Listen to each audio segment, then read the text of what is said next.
itu aku lagi dalam keadaan trauma besar banget karena lagi ngelewatin proses yang dihujat satu negara, dibilang wah janda sesat.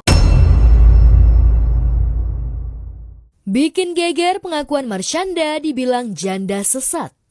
Jatuh bangun perjalanan hidup Marshanda yang tertangkap mata kamera ternyata hanya sebagian kecil dari keterpurukan Caca yang sesungguhnya. Bukan jadi rahasia lagi jika Caca idap bipolar sejak video joget-jogetnya viral pada 2009 silam. Dan sejak itu pula, sisi kehidupan seorang Marshanda selalu jadi sorotan. Mulai dari konflik dengan keluarganya, kegagalan rumah tangga, keputusan lepas hijab, hingga Caca yang sempat dinyatakan hilang ketika perjalanan ke luar negeri. Apa yang sebenarnya ia rasakan ketika itu?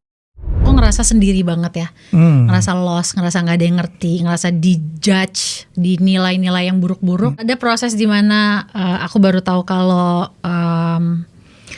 ya pokoknya aku dihianati sama orang terdekatku pada saat itu. Terus udah gitu semua uang yang aku hasilkan dari kerja kerasku sendiri sama berapa tahun tuh dibawa lari manajerku, diambil lah oleh manajerku secara sepihak, jadi hakku tidak diberikan. Pelan tapi pasti, Marshanda buktikan bahwa dirinya tetap bisa survive. Belakangan ia justru bahagia dengan fase kehidupan baru yang tidak pernah ia bayangkan sebelumnya. Bagaimana tidak bahagia saat sang anak Sheina beranjak dewasa, Sheina justru memilih tinggal dengan dirinya. Sekarang dia udah tinggal sama aku. Kok gitu? Yes, udah 1-2 bulan lah, alhamdulillah. Bahagia sih, jadi kayak peranan-peranan sebagai ibu yang kayak pagi-pagi nyiapin sarapan, ngantar sekolah, kamu jadi aku jalanin sekarang. Gagal jadi pasangan, Caca dan Ben Kasyafani ternyata tidak gagal jadi orang tua bagi Sheina. Bisa jadi karena sejak awal menyadari bahwa hidupnya tidak mudah, Caca seperti telah mempersiapkan diri atas langkah hidup yang dia pilih yang tentunya akan berpengaruh untuk Sheina.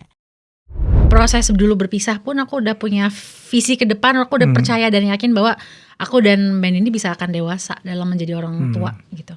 Aku nggak pengen nurunin luka batin dalam diriku ke anakku. Luka batin ya? Iya, karena kalau kita nggak heal itu kan nanti jadi secara generasional turun temurun gitu kan.